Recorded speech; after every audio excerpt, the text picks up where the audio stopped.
What's up, guys? We're back with another review, taking a look at the latest in Halo toys, and I'm pretty sure that I'm kind of far behind on these. I know these have sort of been trickling out for a little while, but I have not come across any until now, and I got my hands on the Spartan Gungnir figure. So this is, of course, one of the Wicked Cool Toys Spartan collection figures, so like the 7.5-inch scale figures, and, well, it's an orange Spartan, so gotta check it out. It comes here in the same style packaging that we saw for Wave 1, so you've got a very Halo aesthetic with the box, figure there in the big window, and then you've got a shot of the armor on the back, as well as a cross-sell of all the other figures that are in this wave, along with Master Chiefs. So let's do it. Let's pull them out and take a look.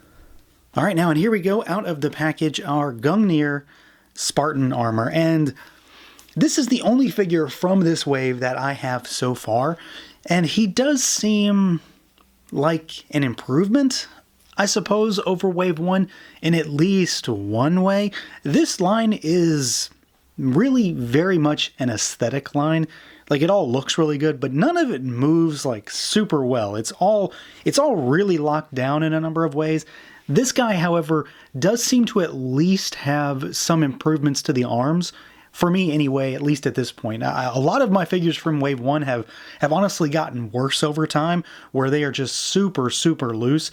And this one, at least, right now, seems to be a little bit better. So let's see what it can do, see how it moves around. We've got a head that is, well, pretty much locked in this position. It cannot look up at all. It can look down really good, though. So it can't look up, but it can look down. You've got no tilt, really. But you've got a little bit of rotation. I mean, it doesn't even really want to go all the way around because of the armor, but you can get it to look, I mean, that's far enough. Arms go out at the shoulders. They rotate, of course. You do have a bicep swivel. And then we've got a scant, very small butterfly joint in there as well. You've got double jointed elbows.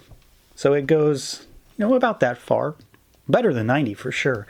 And then we've got hinges and rotation at the wrist. I will note that all of the hands for this figure are horizontal lateral hinges, which are definitely a problem when it comes to posing anything with guns. They should always be vertical hinges, so you don't move your hands like that, really, when you're using weapons. So it makes more sense for them to be vertical, and it does actually hurt this figure when it comes to using the guns that it does come with.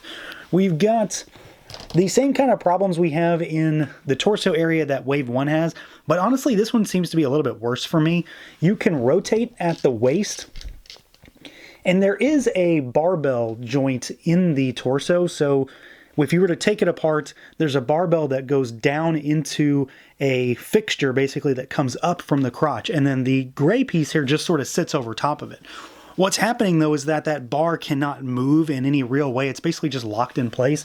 So you can get it to sort of lurch forward a little bit, but it wants to spring right back. And if you take it too far back, it just locks back in place. And if you go even further, it's just going to pop right apart. There is a little bit of tilt side to side, but honestly not enough to really do anything. And it cannot really rotate at the torso either. It's just so locked in there. I am considering going in there and sort of like dremeling out some of the interior part of the gray piece to allow that bar to move, and that should fix it, I think, anyway. But right now, as is out of the box, it does have a really hard time doing anything at the chest and even the waist. I mean, it still can't go all the way around. That's really about as far as it can twist because it's sort of an oblong shape, so it can only go so far. The legs go out about that far. They kick forward. They go backwards a little bit. There is a little bit of a thigh twist there. It's not a cut, so it's actually just a twist where the leg hits the ball peg, basically. And then the armor does have a twist, but it only goes so far before you start to sort of hit the crotch. But it's enough. It's enough. There's no issues there. We've got double jointed knees, and it's an ugly looking joint. Like, it doesn't look natural at all, but it does provide some functionality. Works pretty well.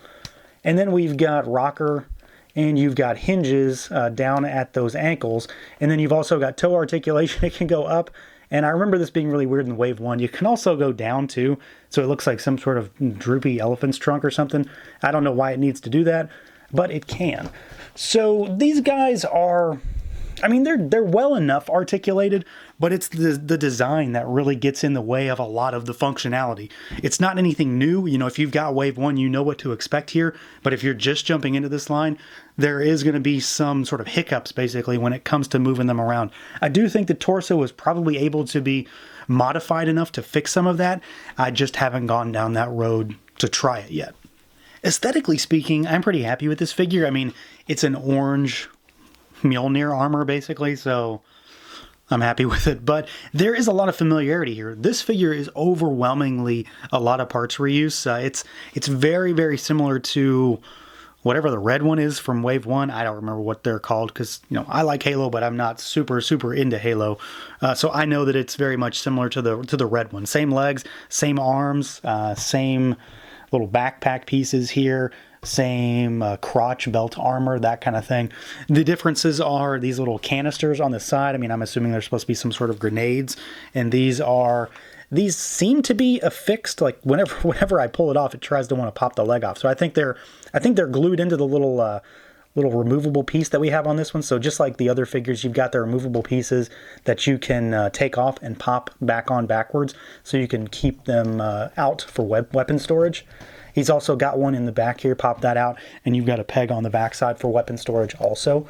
I do think that overall, like the figure looks really cool. The color scheme is really good. I mean, I like this sort of dark orange color, and with the gray and the black accents, it pops, it works really well. There's a decent amount of that silver dry brushing to bring out some of the sculpt and break it up a little bit. I do find the helmet on this one to be kind of weird. And again, I don't really know much about this particular suit, so I don't understand why it looks like this. So it's got kind of a removable faceplate that we'll talk about here shortly. So it's kind of weird looking. And there is a decided lack of anything vac metal-y like we had throughout Wave 1. This one just has sort of like metallic paint accents. And then you've got those sort of glaring green eyes almost, which I do think look pretty cool. But at the same time, the head really stands out from the pack when it comes to comparing it to any of the other ones. Sculpt, though, is really good. Like I said, this line is very heavy on the aesthetics and just looking really nice, being sized well, because of course these figures are relatively larger than your average figure at retail for a $20 price point. So you've got that, and of course that makes perfect sense. You know, these guys should be a little bit larger than life based on just the lore and what they are. But as far as sculpt and paint, I mean, the sculpt is definitely there. It doesn't have tons and tons of paint on it. None of this line does, but I think it has just enough of that silver dry brushing and sort of etching and line work to help accentuate the sculpt and just make it pop a little bit. It's a cool looking figure, pretty much. At the end of the day, that's really what it's about. It's a cool looking figure. Now, when it comes to accessories, this guy is pretty par for the course, and you know that means that it has a decent amount of stuff in the box. The first thing I want to talk about is, of course, the removable faceplate visor thing that this suit has. So you've got this silver sort of cap that you can put over top of it. It's got like a little scope on the front, so it very much stands out against the rest of the figure, because not only is the front of the helmet now silver in comparison to black on the back, but it's just a big sort of silver gunmetal-y kind of color that clashes with the rest of the figure. And it just sort of pops on and off. I mean, you slide it off, slide it on. I think it's kind of cool looking, though. Like, I prefer it this way. Again, I don't know the lore behind why it is or what it's doing, any of that kind of stuff. But this looks cooler to me, so I'm happy with that.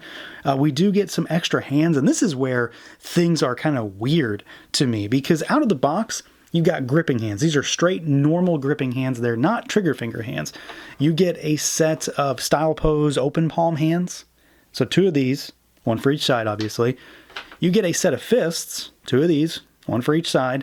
And then you get a left hand that is just the sort of 2 fingers. This figure that comes with guns does not include any trigger finger hands, and that is a marked difference from Wave 1, because all of those figures have trigger finger hands, and this guy could definitely use them. And it's honestly a very weird pain point when it comes to this particular figure, because, well, he includes guns. So we get the pistol to start off with, black with a little bit of green accents on it. It has a trigger, and it has no finger to go in there. And then we have the rocket launcher. And this thing is really weird because it's cool looking, it's big, it's kind of rubbery, but that's not a big deal. It's got a hole so you can put it on the back. You know, like I said, you can pop that piece out, flip it around, and you've got weapon storage. There's a little bit of paint on it, It's mostly just done up in gray with a few little accents. You've got some orange at the end there. But it's really hard for this figure to hold it because it's a two-handed weapon, because it's got a grip here. He can hold this just fine. But there's really no hand that can fit inside of this right here for me. You know, not even this. This hand doesn't work really well. It just doesn't fit in there because you've got two other fingers on the outside that are trying to just sort of sit there awkwardly. That doesn't work. And no other hand can really fit in the trigger area. So this thing is really awkward to pose with this figure. Essentially, at this point, I'm kind of relegated to just throwing it on its back, which actually does look pretty cool. But at the same time, you know, I'd like for it to be held, because it does need to be held in two hands because it's so heavy, and because these figures, despite having some sort of fixes here, still have kind of weak arms. It definitely has a hard time holding this. So that is a bit of a bummer. I mean, it looks cool. It's a really big honking weapon, but he has a hard time holding it in just about every way. So overall, this is still a pretty solid figure. Don't get me wrong. I'm still a big fan of this line because I'm not a huge Halo guy, and I've not been even remotely tempted to go, you know, like the 1,000 toys route and get that incredibly expensive Master Chief. But for $20, I like Halo, so I'm happy to build up a nice ranks of Spartans for 20 bucks each. That's all right. They do still have issues.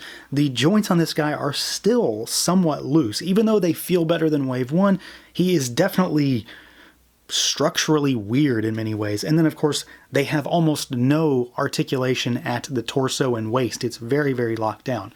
They do very much look the part, and I really dig the orange color scheme on this guy. I like the helmet with that extra little faceplate, but ultimately a lot of the problems with this guy really fall on the accessories because it's a gun-wielding figure that has no trigger finger hands, and he can barely, if at all, hold that rocket launcher. So that's going to do it for this look at the Wicked Cool Toys Gungnir Spartan. Let me know what you guys think. Feel free to like, comment, subscribe, and share, and until next time.